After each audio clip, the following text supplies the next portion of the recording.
America's Social Security crisis just got real, and we better pay attention to what's happening here. Because what if I told you that America's most important retirement program is heading towards a financial cliff, and millions of Americans are completely unprepared for what happens next? Right now, anxiety over Social Security is exploding across the country, not just among retirees, but younger workers as well. Americans across all age brackets, income levels, are asking the very same question. Will this program, Social Security, even be here when I retire?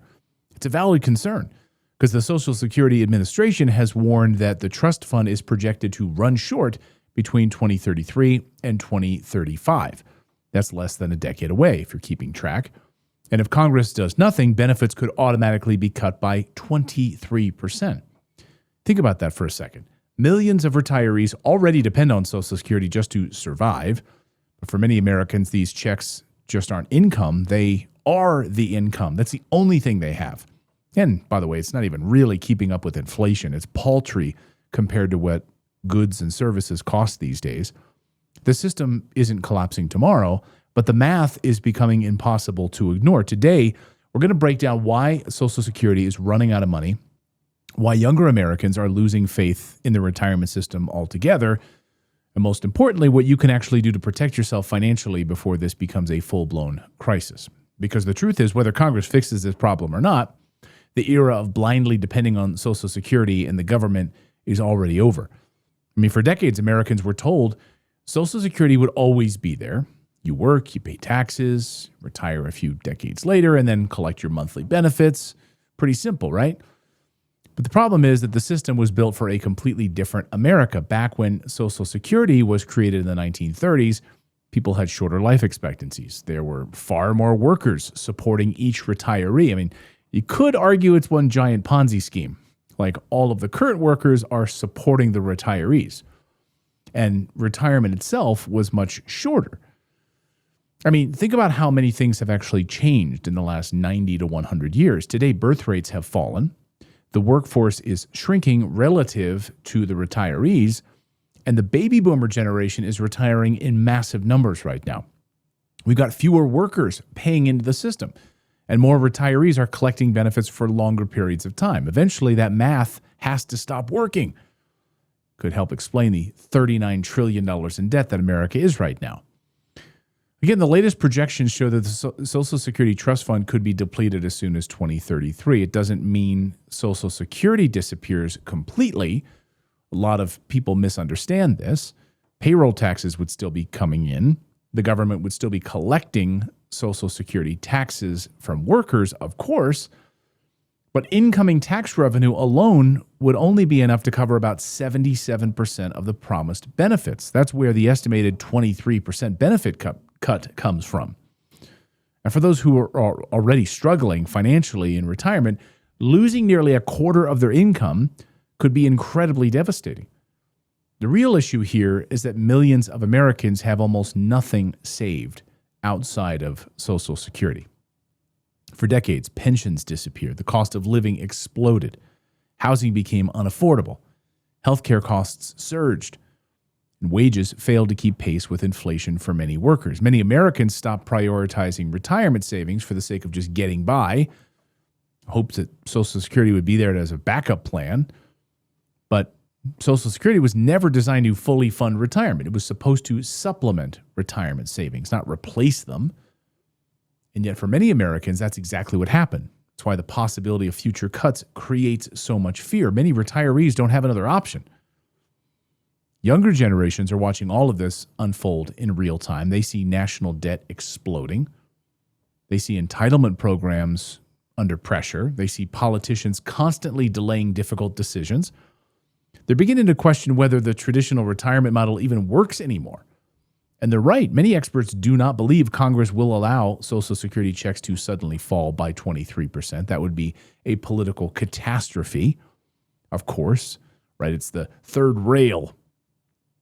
So a lot of these politicians would never want to touch the third rail. That's the senator that cut my Social Security benefits. Vote him out. So everyone always wants to support that. But, look, what are you going to do? Millions of seniors vote. Social Security remains one of the most popular government programs in America. So realistically, lawmakers will have to intervene somehow. But every possible solution is totally painful. We'll dig into that more in a minute. But first, I have a question for you. Could your financial advisor provide a plan to fully replace your income in the next 10 years without charging you for it? I'm going to say probably not. Now, if you trust the system and you want someone else to do all your thinking and planning, a financial advisor can absolutely help you with that. But if you want to actually build real independent wealth that's immune to the influence of Washington, Wall Street, and the latest headlines, you've got to take matters into your own hands. That's what Natalie and I did years ago, and we were able to break free from paycheck dependency in fewer than 5 years. That's right, we used buy and hold real estate to do it. And you can start earning monthly passive income through real estate investing as well. Now, if you're like us, you probably don't have a lot of time to do all the legwork involved with getting a good investment property. And that's where our partner, Sedera Wealth, can help. They've got over 20 years experience helping investors of all levels reach financial freedom through real estate investing. And their help is 100% free. They make their money buying and building properties in bulk so they can actually pass on the savings. And whether you want to maximize your retirement funds, increase your tax savings, or replace your current income entirely, they can help. They can also connect you to countless helpful resources. Sedera Wealth's proven strategy focuses on increasing your net worth year after year. Most people need just 5 or 6 properties to replace their annual income, and many do it in just 10 years or less. So if this resonates with you, don't just think about it. Take action now by going to redacted.inc/wealth. It's redacted.inc, not .com, redacted.inc/wealth, and book a free call with the Sedera Wealth team. And when you're done, you can come back and finish this video knowing that you've taken a significant step in bettering your financial future. So now, assuming that you've done all that, let's get back to it. If you look at an analysis by Forbes, they propose that lawmakers may eventually choose a combination of this: higher taxes, raising the retirement age, smaller benefits for high-income earners, or reduced long-term payouts overall. In other words, there's no magic solution here where everyone gets full benefits forever without any trade-offs. Somebody is likely going to pay more. They're going to work longer. They're going to receive less, possibly all three. And this is the breaking point where younger Americans become especially frustrated. Many workers already feel financially squeezed today and are struggling to fund their retirement at all. They're dealing with inflation, housing costs. Obviously, the average age to buy a house now is, instead of like the early 30s or even late 20s, is almost 40 years old. Housing costs rising, student debt, stagnant purchasing power. By all accounts, we are in a stagflation period right now. High inflation, low wages. So hearing that retirement benefits may eventually shrink while taxes rise, yeah, that creates a lot of resentment and a lot of uncertainty. And one of the biggest possible changes involves raising the retirement age. Right now, full retirement age is already 67 for younger workers. But experts increasingly believe it could rise further in the future, maybe age 68, 69, potentially even higher, decades from now. Now, politicians often frame this as a small adjustment, but it can have huge consequences, right? Realistically, not everyone can work into their late 60s or 70s. I mean, think about workers with a physically demanding job, construction, healthcare, manufacturing. Working longer isn't a realistic solution. And many of these jobs are now being replaced by AI. I mean, Americans with office jobs. Think about accountants. All of this is going to be replaced by AI. What are these people supposed to do? Meanwhile, wealthier Americans with office jobs generally live longer, can delay retirement more easily. This is how changes to retirement often impact working class Americans the hardest.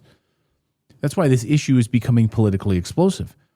One of the most interesting points from that Forbes discussion involves when people should actually claim Social Security. A lot of Americans claim benefits early because they fear the system won't survive. Their thinking is this: look, I'd rather collect my money now before something changes. But that mindset, of course, can actually backfire because delaying benefits increases the monthly check significantly. You get more money in that monthly check. Clearly, if you live a long life, those larger checks can prove, or provide much more stability later in retirement. But most Americans don't have enough savings comfortably to delay benefits in the first place. So they're like, oh, as soon as I can, I'm going to apply for it. Yeah, the check is less. Fine, I don't care. That brings us back to the bigger issue again. The entire retirement system itself is under pressure. The Social Security Administration itself is becoming harder to navigate. The system is incredibly complicated. There are rules for married couples, divorced spouses, survivor benefits, disability claims, taxation of benefits, earning limits, Medicare coordination. And now you have the administrative issues and staffing problems. I mean, they're creating delays for some Americans just trying to access benefits. If you depend on your Social Security check to pay your bills every month, well, you can see the issue. For many seniors, even a short interruption in benefits can create a serious financial emergency, creating housing displacement, interrupt necessary healthcare services, and so on. So this anxiety surrounding this issue is really a part of a much bigger problem. Americans are losing confidence in long-term financial stability overall. People are questioning whether retirement is still achievable, whether the dollar will maintain purchasing power, if the government is reliable at all, and if younger generations will have a lower standard of living than previous generations. These are all valid, serious considerations. And that's really the bigger story here. Social Security is really symbolic of a larger shift that's happening in America right now. These old systems and beliefs are breaking right before our eyes. For decades, people believed you could simply work hard, afford a home, retire comfortably without doing much about it. But rising costs, financial instability are making that path harder and harder for average Americans to achieve. And that's why this issue resonates emotionally with so many people. We're all questioning not only the reliability of this one government program, but the American dream as we know it. Is it even still alive? We could talk about this issue endlessly, but obviously none of us can personally fix Social Security. Congress will ultimately have to decide what happens, which feels pretty risky. Do we have to tear it all down? I mean, you guys are fine in Congress approving a $1.5 trillion defense budget. For what? For what? So Americans can suffer? Or so we can continue to carry out all these wars that you guys want all around the world? It's madness. But the good news is there are things you can do to reduce dependence on the system. First, it's important to understand that Social Security is only one small part of the retirement planning. It cannot be your entire plan. Please don't make it your entire plan. Second, diversifying and growing your income streams matters more than ever. Because the more adaptable you are financially now, the less vulnerable you become to policy changes that you can't control. Like, you want your family's future tied to Social Security benefits? Even if those benefits continue, the purchasing power of those benefits may decline over time, depending on inflation, living costs. That's why it's so important to be proactive about this issue right now. At the end of the day, Social Security probably isn't disappearing tomorrow, but the era of taking it for granted may already be ending. And that key realization is changing how millions of Americans think about retirement. The uncomfortable truth is that America's retirement system is under enormous pressure. And whether lawmakers eventually raise taxes, cut benefits, increase the retirement age, or some combination of all three, the next decade could completely reshape retirement in America. And the biggest mistake you can make right now is assuming somebody else is going to solve the problem for you, because financial security increasingly comes down to preparation, flexibility, building assets outside of the system itself.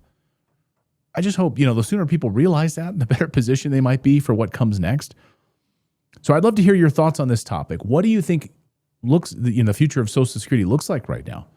Let me know down below. Thank you guys so much for watching this video. Thank you for subscribing, and we'll see you next time.